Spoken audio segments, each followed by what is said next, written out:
Hello, everybody, and welcome back to another episode of Life After Kids with Doctors Brooke and Lynne. I'm Dr. Brooke. And I'm Dr. Lynne. And we're so glad you're here. We are, because we are talking about something really fun this week. Yeah.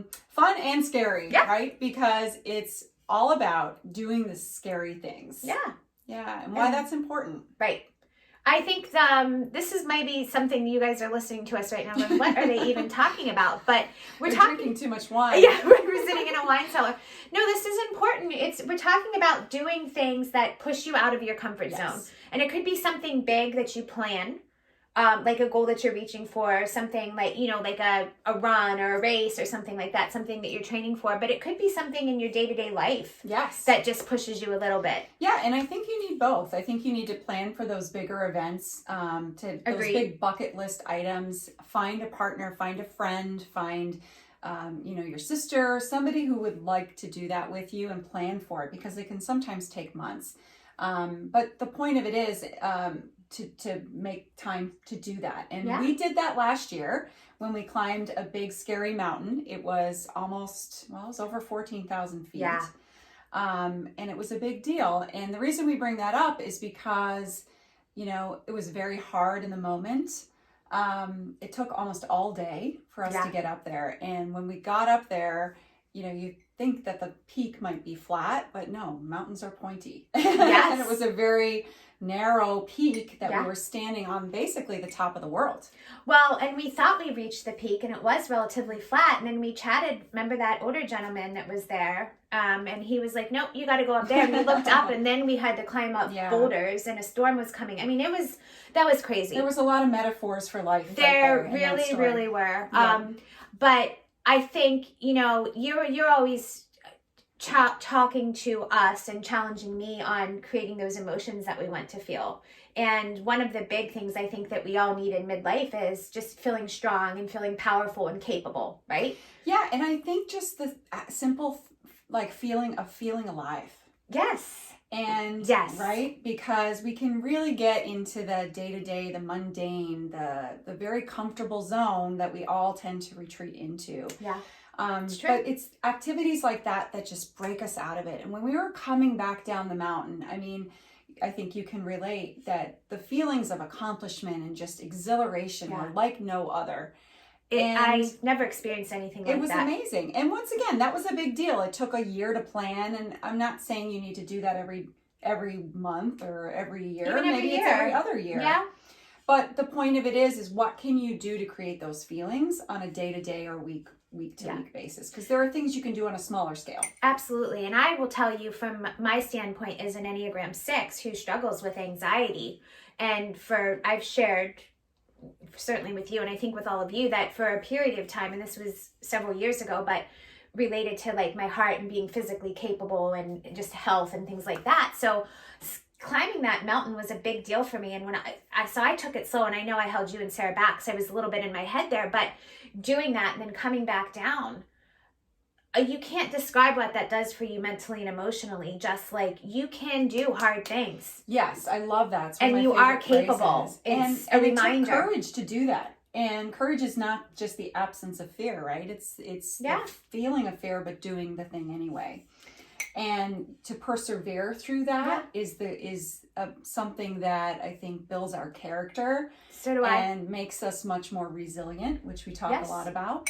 And just it adds to our entire life experience. It's something unless you're, and it doesn't have to be, you don't have to be an adrenaline junkie. It doesn't have to be, jumping out of a plane, but it has to be something Although you have done that. I have done Story that. for another day. It should be something that gives you a little pause for thought and a little skip of the heart and a little excitement, but nervousness, and then going and doing that thing. And I love that you said, and you took the words out of my mouth, because I was just thinking through as you were talking, that character building, because beyond, at least for me, I feel like that was a really pivotal thing for us when we did that, because beyond feeling capable physically, something I came away with was just really feeling comfortable in my skin and the ability to just really be authentic and be truthful to myself and be myself in all situations. I that just really brought that out. I love that. And you know what? That's the way you can express that or or walk that out, that doing the scary thing on a day-to-day basis. So we talk about the things on the small scale. Yeah. Every day we're going into interactions with people, and we can choose to either wear a mask or we can choose to be our real selves. And it takes courage to be our real self. That's doing a scary thing. Absolutely. Yep. What are some other ways that you can think of? Yeah, I think that's the big, so a big thing for me is like, I like in a social setting, gathering, I'll say like groups of people, party, like especially if I don't know people well, yeah, I can really have a hard time with that. Mm-hmm. And my husband is a woo number one, so he can work a room and he can be all over the place. So it's not even like we're in that space together and hanging on to each other as a crutch.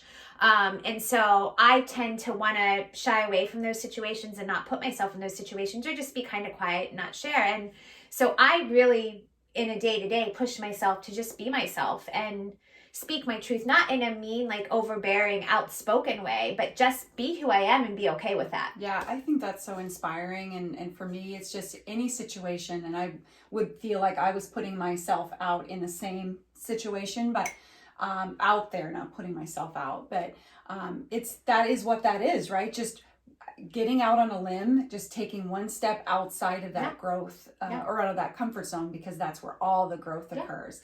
Things like just professionally speaking up, speaking in public. Many people have a core fear of public speaking. Yeah. Doing things like, Facebook Lives or TikToks, or, the things that you may need to do professionally to move your career forward. And I'll give one before we wrap up for you that I don't even know if you have noticed this in yourself, but I've been watching it, talking about doing something that's out of your comfort zone, or doing something, I don't know if we'd call it scary, but you've shared that you're a one.